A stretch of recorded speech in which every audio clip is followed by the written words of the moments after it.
नमस्कार, जम्मू कश्मीर का ये बुलेटिन देख रहे हैं आप और मैं हूं प्रियंका गुप्ता आपके साथ। सबसे पहले बुलेटिन की शुरुआत करेंगे साउथ कश्मीर से आ रही खबर के साथ। जिस तरह से शोपियां में एनकाउंटर चल रहा है और एनकाउंटर के हवाले से जानकारी सामने आ रही है कि एक मिलिटेंट मारा गया है। हालांकि अभी तक आधिकारिक पुष्टि नहीं हुई है, पर सोर्सेज के हवाले से ये जानकारी अभी तक मिल पा रही है कि एक मिलिटेंट इस एनकाउंटर में मारा गया है और सुरक्षा बलों ने बास्कुचान में एक मिलिटेंट को मार गिराया है। सुरक्षा बलों और मिलिटेंट्स के बीच गोलियों का तबादला लगातार जारी है। तो फिलहाल शोपियां में जो एनकाउंटर चल रहा है उस हवाले से आपको जानकारी दे रहे हैं। और शोपियां का बास्कुचान इलाका है, ये बास्कुचान इमाम साहिब इलाका, जहां पर सुबह से सुरक्षा बलों और मिलिटेंट्स के बीच झड़प जारी है। और इससे पहले पुलिस और आर्मी द्वारा कॉर्डिनेट सर्च ऑपरेशन बास्कुचान इलाके में चलाया गया था, जिसके बाद वहां पर गोलियों का तबादला शुरू हो गया, एनकाउंटर में तब्दील हो गया और अब एक मिलिटेंट के मारे जाने की खबर फिलहाल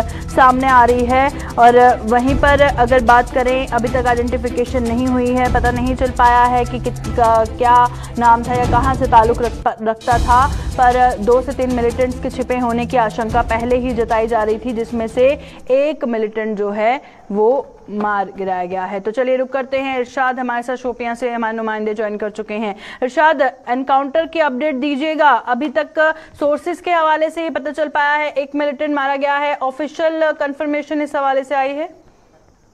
देखिए प्रियंका, मैं आपको बता दूं, अगर इस एनकाउंटर की हवाले से हम बात करें तो रात के 2 बजे जो है फौज को एक मुसद्दक इत्तला मिली है कि इस गांव में कुछ मिलिटेंट बैठे। और मैं आपको बता दूं, जो ही फोर्सेस को ये इत्तला मिली उसके फौरन बाद ही जो है इस गांव को अपने हासिल में लिया है फौज ने। और 8 बजे जो है जो ही आर्मी उस सस्पेक्ट जगह पे गई जहां पे मिलिटेंट बैठे थे और अचानक वहां से फायर खोल के मिलिटेंट ने अपनी सबूत दिया है। और ये सिलसिला जो है तकरीबन 1 घंटा चलता रहा और उसके बाद जो है फौज और पुलिस ने अनाउंसमेंट करके उस मिलिटेंट से ये कहा कि हथियार डाल के जो है बाहर आ जाए। ताहम जो है वो उन्होंने जो है वहां से फायर खोला और ये बताया जा रहा है कि इस एनकाउंटर में ही एक मिलिटेंट जो है जाँ बाक हुआ है। और ऑपरेशन इस वक्त अगर हम बात करें, सर्च ऑपरेशन बिल्कुल लगातार चल रहा है और ये बताया जा रहा है एक ही मिलिटेंट इसमें जो है हलाक हो गया है। जी बिल्कुल। और कितने मिलिटेंट्स की मौजूदगी वहां पर बताई जा रही है, क्या कुछ पता चल पाया है सोर्सेज के हवाले से?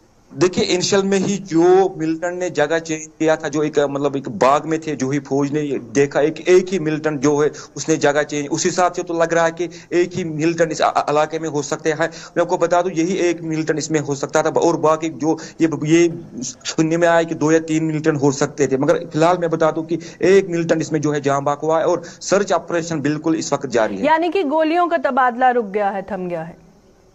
बिल्कुल। अगर इस वक्त हम बात करें तो गोलियों का सिलसिला वो थम चुका है और ये बताया जा रहा है कि और भी हो सकते हैं, मगर फिलहाल जो ऑफिशियल इन्फॉर्मेशन है हमारे पास, यही बताया जा रहा है कि एक ही है। मगर उसके बाद जो है फौज का कहना है कि और भी 2 हो सकते हैं। अभी जो है इस वक्त जो इस इलाके की हम बात करें तो सर्च ऑपरेशन बिल्कुल लगातार जारी है। बताइएगा, बास्कुचान इलाका है इमाम साहिब के पास, तो पूरी तरह से ये रिहायशी इलाका है? बिल्कुल, ये रिहायशी एरिया है और 8 किलोमीटर दूर है शोपियान हेडक्वार्टर से, 8 किलोमीटर दूर रिहायशी एरिया है। और ये जो मिलिटेंट जाँ बाक हुआ, एक मकान से बाहर निकला और वहीं पे इसको जो है फौज ने जो है जाँ बाक किया। और ये बताया जा रहा है कि और भी हो सकते हैं, मगर मैं आपको बता दूं कि जिस हिसाब से फौज को लग रहा था पहले कि एक ही है और पुलिस का कहना था 2 है, मगर अभी भी जो है सर्च ऑपरेशन लगातार जारी। अभी हम कुछ नहीं कह सकते हैं कि इस एनकाउंटर में कितना टाइम लगेगा। जी चलिए, बहुत बहुत शुक्रिया इरशाद ज्वाइन करने के लिए। शोपियां से इरशाद जानकारी दे रहे थे, एनकाउंटर के हवाले से ताज़ा तफसीलात पहुंचा रहे थे। जिस तरह से उन्होंने बताया, अभी गोलियों का जो तबादला है वो रुक चुका है, थम चुका है। एक मिलिटेंट की ही शायद प्रेजेंस थी जिसको मार गिराया गया है। हालांकि पहले बताया जा रहा था कि 2 से 3 मिलिटेंट्स वहां पर छिपे हो सकते हैं, पर सूरत हाल फिलहाल देख के यही सामने आ रहा है कि शायद एक ही मिलिटेंट वहां पर था।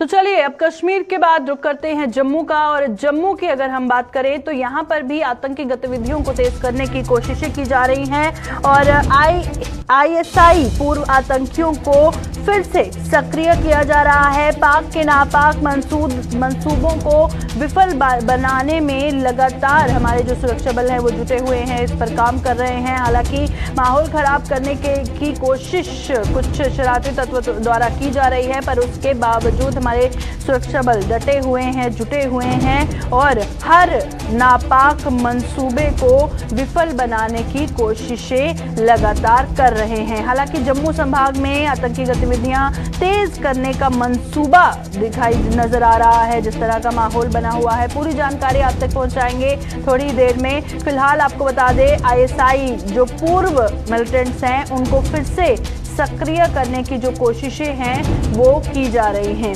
तो इस वक्त हम मिलिटेंसी के हवाले से बात कर रहे हैं, जहां पर जम्मू की बात करें, जम्मू में बहुत माहौल शांतिपूर्वक रहता है। उसके बावजूद जो माहौल खराब करने की कोशिशें की जा रही हैं उस हवाले से जानकारी लेंगे।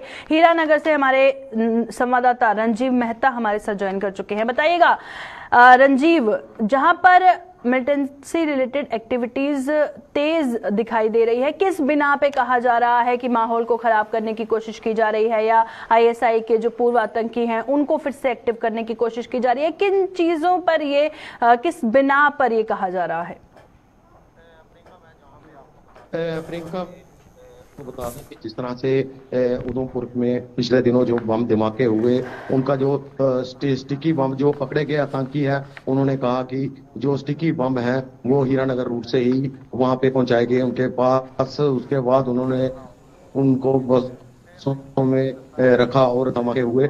इससे ये लगता है कि पाकिस्तान की आईएसआई एक बार फिर बौखला गई है, क्योंकि जम्मू कश्मीर में जिस तरह शांति प्रक्रिया शुरू हो गई है, खासकर जम्मू संभाग में, और जितना भी विकास के कार्य यहाँ पे चल रहे हैं, लेकिन ये पाकिस्तान की आईएसआई को रास नहीं आ रहे हैं। मैं आपको बताऊं कि अभी पाकिस्तान की आईएसआई ने जो पहाड़ी इलाके हैं जम्मू संभाग के, जैसे उधमपुर के पहाड़ी इलाके, कठुआ के, यहाँ पे जो पूर्व आतंकी हैं, जहाँ जो पुराने जो आतंकी थे जिनको 90 के दशक में रिहेबिलिटेशन पॉलिसी के तहत मेन स्ट्रीम में लाया गया, और कहीं वो एसपीओ की नौकरियां भी गई, और कई लोग जो जेलों में बंद है वो भी सजा काट के आ चुके हैं।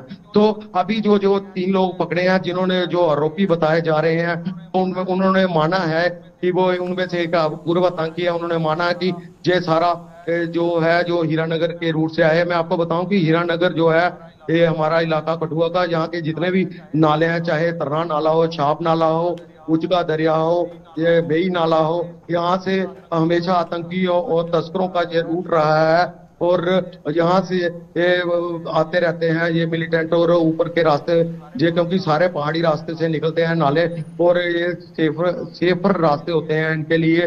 लेकिन सुरक्षा बलों ने भी काफी चौकस भी है, कई बार यहाँ पे तलाशी अभियान भी चलाते हैं, बॉर्डर पोस्टों का भी निर्माण किया गया है। लेकिन उसके बावजूद भी अभी पिछले कुछ समय से नई तकनीक जो आईएसएस की तरफ से, जैसे ड्रोन के जरिए नशे और हथियारों की खेपें जहां पे बेचकर यहाँ पर माहौल बिगाड़ने का जो प्रयास किया जा रहा है। साथ में बताऊं कि पिछले साल कुछ यहाँ पे सुरंगें भी बॉर्डर पे मिली थी। तो ये सारी चीजें दर्शाती हैं कि पाकिस्तान की आईएसआई एक बार फिर बौखला गई है, और जम्मू कश्मीर, खासकर जम्मू संभाग के पहाड़ी इलाकों में अपने जो पूर्व आतंकी जो गतिविधियां देने वाले यूनिट्स हैं उनको इकट्ठा करके एक बार फिर से इस इलाके को दहलाने का प्रयास किया जा रहा है। जी प्रियंका, आगे पूछिए। बिल्कुल, और वहीं पर सुरक्षा के चाक चौबंद इंतजाम भी नजर आ रहे हैं तस्वीरों में। जगह जगह पर नाके लगाए हुए हैं, उसको लेकर कितना ज्यादा वहां पर बताया जा रहा है कि माहौल को सामान्य रखने के लिए इस तरह की गतिविधियों की कोशिशों को नाकाम बनाने के लिए किस तरह की कोशिशें की जा रही हैं? देखो, हमारी पुलिस अधिकारियों से भी बात होती रहती है, वो उनकी तरफ से भी एसओजी जो पुलिस का स्पेशल ऑपरेशन ग्रुप है कठुआ में, वो रूटीन में डेली सर्च सुबह शाम दोनों टाइम इलाके को खंगालने का काम करती है।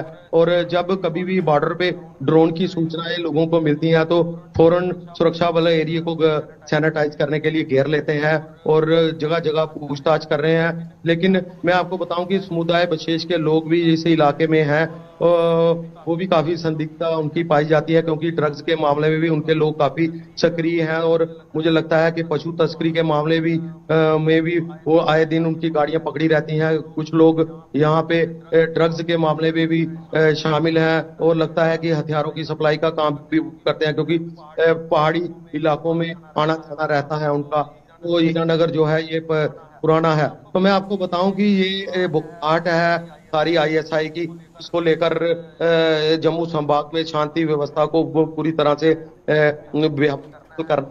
चलिए, बहुत बहुत शुक्रिया रंजीव ज्वाइन करने के लिए। रंजीव मेहता हमारे साथ हीरानगर से हमारे संवाददाता ज्वाइन किए हुए थे, और जिस तरह से वो जानकारी दे रहे थे कि किस तरह का माहौल फिलहाल बना हुआ है और हर नापाक कोशिश को नाकामयाब बनाने के लिए जो सुरक्षा बल हैं वो लगातार जुटे हुए हैं।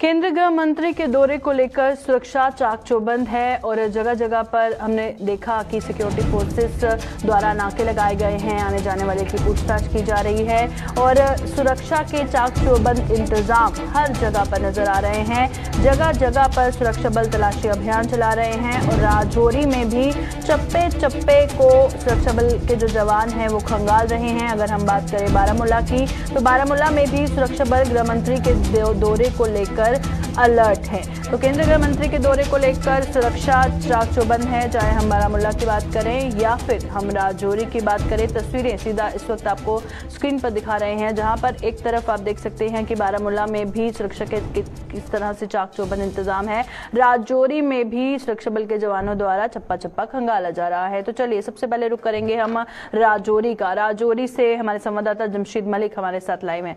जमशीद, बताइएगा, राजौरी में अगर हम बात करें केंद्रीय गृह मंत्री के दौरे को लेकर, उससे पहले किस तरह का सूरत हाल है, कैसे सुरक्षा के चाक चौबंद इंतजाम है, और क्या कुछ इस हवाले से जानकारी है?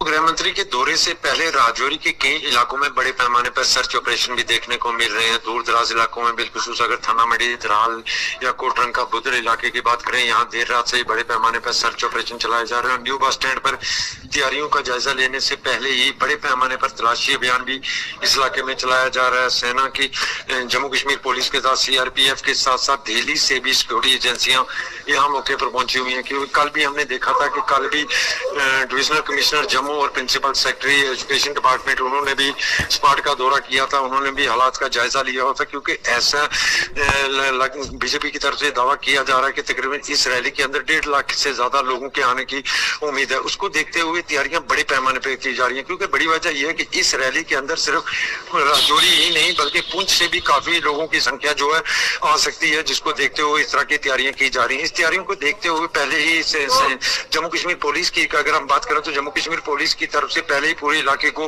घेरे में लेकर सील कर दिया गया था। न्यू बस स्टैंड के अंदर किसी को आने जाने की इजाजत नहीं है, स्टैंड को खाली करवा दिए गए और तैयारियां बड़े पैमाने पर चल रही हैं, क्योंकि ये दौरा बहुत अहम दौरा भी माना जा रहा है। क्योंकि ये भी माना जा रहा है कि इस दौरे के अंदर हमेशा कहीं बड़े ऐलान राजौरी के अंदर कर सकते हैं, क्योंकि बॉर्डर बेल्ट का टूर है उनका। इसके बाद भी जहां उन्हें बारामूला जाना वो भी बॉर्डर बेल्ट का टूर है। उसके साथ साथ अगर कहें पहाड़ी लोगों को, पहाड़ी तबके के लोगों को बहुत सारी उम्मीदें हैं कि कोई ऐलान उनके लिए किया जाएगा, क्योंकि सेंट्रल गवर्नमेंट की तरफ से पहाड़ी लोगों को यकीन दिलाया गया था कि उनको भी ST के दर्जे में लाया जा सकता है। उसको देखते हुए बड़े पैमाने पर तैयारी की जा रही है और बड़ी संख्या में इस रैली में लोग हो सकते हैं। प्रियंका, बिल्कुल, और जहां पर पहाड़ी तबके के लोग हैं उनके बारे में आप बता रहे हैं, उनकी खासा उम्मीदें केंद्रीय गृह मंत्री के दौरे को लेकर है।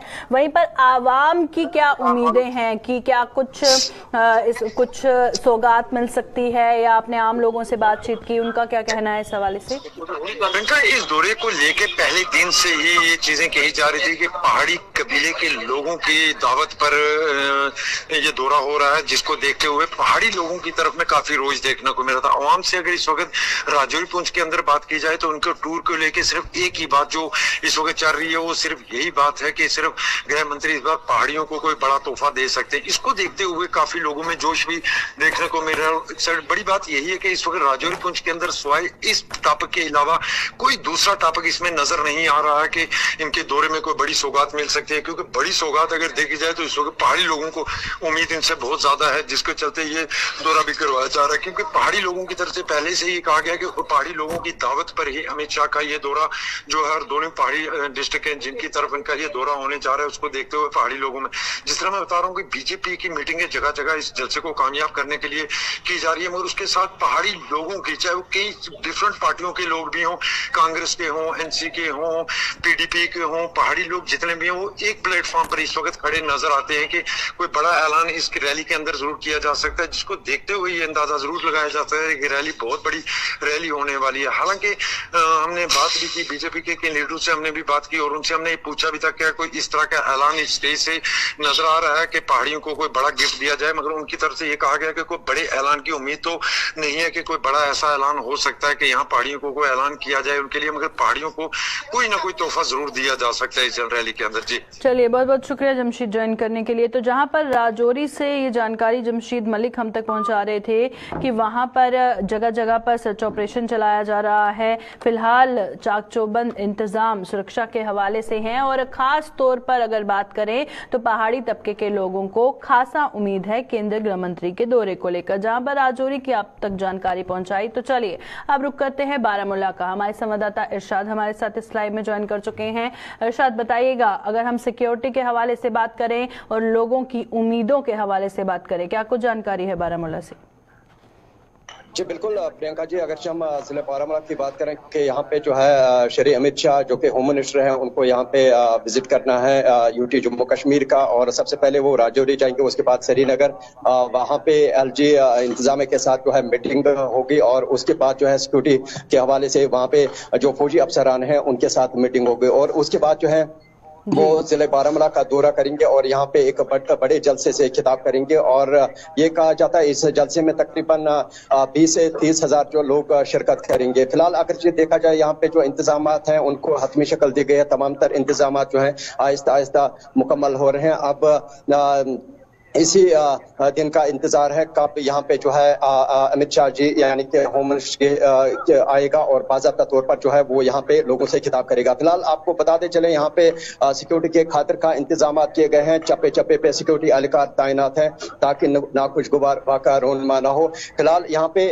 आप देख सकते हैं मेरे पीछे यहाँ पे जो black panther Jammu Kashmir police की जो कमांडो व्हीकल है, हालांकि इसकी जानिब से जो है पूरी निगरानी रखी जा रही है और इसमें जो है सीसीटीवी कैमरास जो नस्ब किए गए हैं, पूरी तरह से जो है चाको चौबंद है यहाँ पे सिक्योरिटी फोर्सेस। और इसके साथ साथ देखा जाए इस साइड आप देख सकते हैं किस तरह के इकदाम यहाँ पे उठाए गए और ये आप देख सकते हैं यहाँ पे जो खेमे लगाए गए, जो टेंट्स लगाए गए, हालांकि ये इसमें जो है इस वक्त जो है काम चल रहा है और बाज़ाब्ता तौर पर जो है यहाँ पे रेलवे स्टेशन की बात करें, वहाँ पे भी जो है फौज की जानिब से चाहे जो सिक्योरिटी दस्ते हैं वहाँ पे जम्मू कश्मीर पुलिस या दीगर मिलिट्री फोर्सेस उनकी जानिब से जो चेकिंग की जाती है। ओवरऑल अगर देखा जाए नॉर्थ कश्मीर के जितने भी इलाके हैं सिक्योरिटी जो है हाई अलर्ट पे रखी गई हैं ताकि यहाँ पे जो है नाखुशगवार इंसिडेंट रोनमा ना हो। फिलहाल कई इलाकों में जो है कल से लगातार जो है सर्च ऑपरेशन चलाया गया, जो कैसो चलाया गया, चाहे हम रफियाबाद रैबन के इलाके की बात करें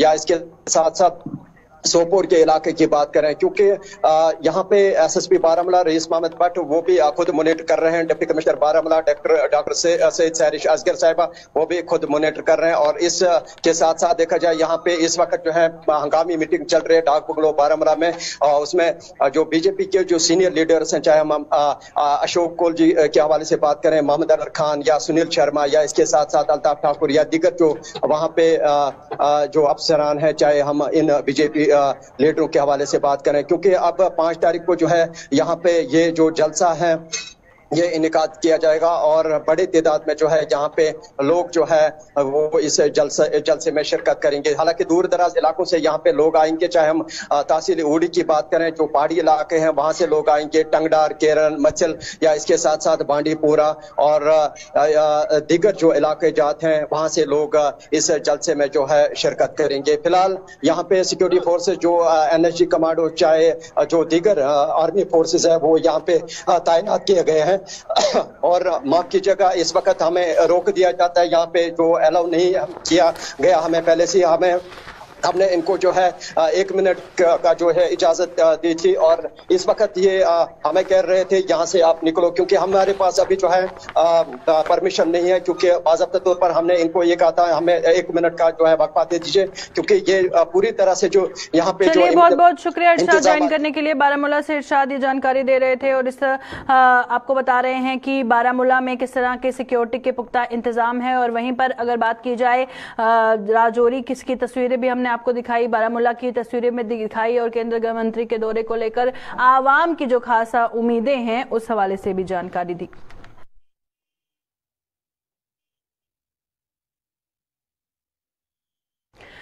तो चलिए अब रुक करते हैं डोडा का। और डोडा में खबर सामने आ रही है कि वहां पर धड़ल्ले से जो ओवरलोडिंग की जा रही है बिना किसी खौफ के, बिना किसी डर के कि ओवरलोडिंग ट्रैफिक रूल की वायलेशन है, उसके बावजूद ओवरलोडिंग की जा रही है। अब ओवरलोडिंग रोकने में अगर विफलता मानी जाए तो वो प्रशासन की है, क्योंकि उन्हीं को ध्यान रखना है कि अगर कहीं पर ओवरलोडिंग हो रही है क्रॉस चेक रखना है, मॉनिटर करना है कहाँ कौन कौन सी जगह पर हो रही है, और अगर हो रही है इस तरह से ट्रैफिक रूल की वायलेशन तो आपको कार्रवाई करनी है। अगर धड़ल्ले से ओवरलोडिंग हो रही है इसका मतलब कि प्रशासन विफल है। वाहन चालकों के समक्ष पुलिस भी बेबस नजर आ रही है। तस्वीरें डोडा से इस वक्त आपको दिखा रहे हैं जहां पर आप देख सकते हैं कि जो भी वहां पर पब्लिक ट्रांसपोर्ट चल रहे हैं किस तरह से ओवरलोडिंग की जा रही है बिना किसी डर के, बिना किसी खौफ के। तो चलिए रुक करते हैं डोडा का। हमारे संवाददाता वसीम हमारे साथ इस लाइव में ज्वाइन कर चुके हैं। वसीम बताइएगा, तस्वीरें हम देख रहे हैं और तस्वीरें देख के ये हैरानगी भी हो रही है कि ओवरलोडिंग करने के बावजूद शिकन तक इनके चेहरे पर नजर नहीं आ रही है और ऐसा लग रहा है कि काफी कॉमन है ये वहां पर। आखिर क्यों प्रशासन विफल है इन सब पर अंकुश लगाने के लिए? देखिए, मुझे लगता है अभी तक जिस तरह से अवेयरनेस मोटर व्हीकल डिपार्टमेंट दे रहा है या हमारा जो ट्रैफिक अमला जो दे रहा है, मुझे लगता है वो फोटो सेशन के लिए प्रोग्राम किए जाते हैं। क्योंकि 2 दिन पहले मुझे इस तरह की खबर मिली थी कि डोडा का जो भरत रोड है वहां पे काफी ज्यादा वायलेशन देखने को मिलती है, क्योंकि 4 बजे के बाद उनको पता होता है कोई भी ट्रैफिक का अमला रास्ते पे नहीं दिखेगा, कोई भी मोटर व्हीकल डिपार्टमेंट का अमला रास्ते पे नहीं दिखेगा और उसका पूरा फायदा ये लोग उठाते हैं। उसके बाद वायलेशन सारे आम आप देख सकते हैं किस तरह से सारे आम वायलेशन ये लोग कर रहे हैं। जिस गाड़ी में 30 लोगों की कैपेसिटी है उसमें 40 से ज्यादा लोग बैठे और हमने भी इस गाड़ी को रोकने की कोशिश की, मगर एक पुलिस का शख्स वहां पे मौजूद था, उसने भी पूरी कोशिश की इस गाड़ी को रोकने की, मगर ये गाड़ी नहीं रुकी। तो कहीं ना कहीं हैरानगी ये होती है। आपको याद होगा डोडा, खास करके डोडा की हम बात करें, चिनाब खिते की बात करें, लगातार रेगुलर बेसिस पे यहाँ पे एक्सीडेंट होते हैं और कहीं ना कहीं एडमिनिस्ट्रेशन भी ये दावा करती है कि हम उन पे कड़ी से कड़ी कार्रवाई करेंगे, बड़ा शिकंजा उन पे कसेंगे, मगर ये साफ तो भी देख सकते हैं आपकी फेलियर कहीं ना कहीं नजर आता हुआ दिख रहा है।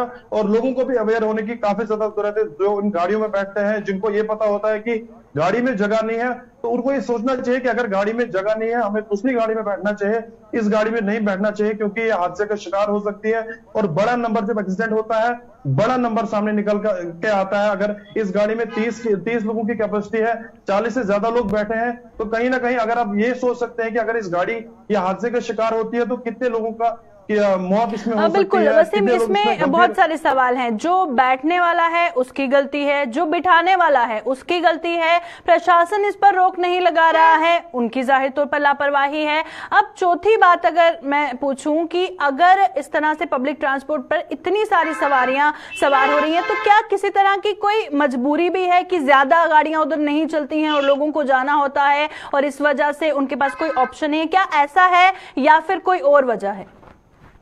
देखिए, मुझे ऐसा लगता है कि एडमिनिस्ट्रेशन को ये चीजें सोचनी चाहिए, क्योंकि हमारा जो ट्रांसपोर्ट जो हमारे अलग इलाकों के अंदर जाती है उसको चेक करना चाहिए कि हमारे पास किस इलाके के अंदर कितनी ज्यादा ट्रांसपोर्ट होती है। अगर इस तरह की वायलेशन होती है वो क्यों होती है, इसको बड़े करीबी से देखना चाहिए। क्योंकि भद्रवाह से मेरे एक शख्स ने वहां से हमें वीडियो भेजा, मुझे फोन भी किया और ये बताया कि यहाँ पे कोई भी नहीं पूछता है। भद्रवाह से जो डोडा गाड़ियां आती हैं वो तो काफी ज्यादा तेज भी चलती है, उनकी काफी, क्योंकि दूर दराज के इलाकों में इक्का दुक्का गाड़ियां चलती हैं तो वो भी एक वजह मान के चले हम। बिल्कुल, देखिए, और आज ऐसा भी है कि हर घर में गाड़ी है, ऐसा नहीं है कि गाड़ी नहीं है, मगर कहीं ना कहीं हमारे जो लोग हैं वो प्रॉपर तरीके से अवेयर नहीं है।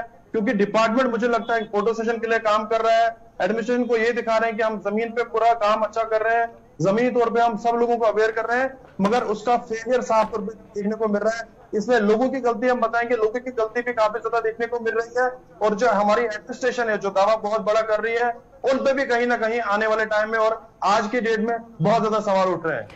तो चलिए, बहुत बहुत शुक्रिया वसीम ज्वाइन करने के लिए। तो वसीम हमें जानकारी दे रहे थे इस वीडियो के हवाले से, जो वीडियो काफ़ी सर्कुलेट भी हो रहा है, जिसमें ये देखा जा रहा है कि ओवरलोडिंग की जा रही है। अब देखिए, ओवरलोडिंग जो कर रहा है, जो अपनी गाड़ी में इतनी सारी सवारियों को बिठा रहा है, बाहर बाहर तक सवारियां हैं, वो सबसे पहले ऑब्वियसली उसकी गलती है। दूसरा, बैठने वालों को पता होना चाहिए कि अगर हम एक साथ इतने सारे लोग बैठ जाएंगे, कैरिंग कैपेसिटी से ज़्यादा बैठ जाएंगे, तो हादसे को न्योता हो सकता है, कितनी सारी जानें जा सकती हैं। तीसरा, पुलिस को देख के भी किस तरह से उन्होंने अनदेखा कर दिया। तो आप देख सकते हैं कि हौसले उनके कितने बुलंद है, ट्रैफिक रूल को वायलेट करने के बाद भी। अब पुलिस का कोई डर नहीं है, कोई खौफ नहीं है, और प्रशासन इसमें नाकाम साबित हो रहा है, वो एक बात है। और दूसरा, सबसे बड़ी बात, प्रशासन को ये देखने की जरूरत है कि अगर ऐसा हो रहा है तो क्यों हो रहा है, उसकी जड़ को खंगालें। जो जिन मजबूरियों के तहत अगर जनता सवार हो रही है, तो उनको और गाड़ियां भी प्रोवाइड की जाए, ताकि ऐसी मजबूरी में वो किसी हादसे को न्योता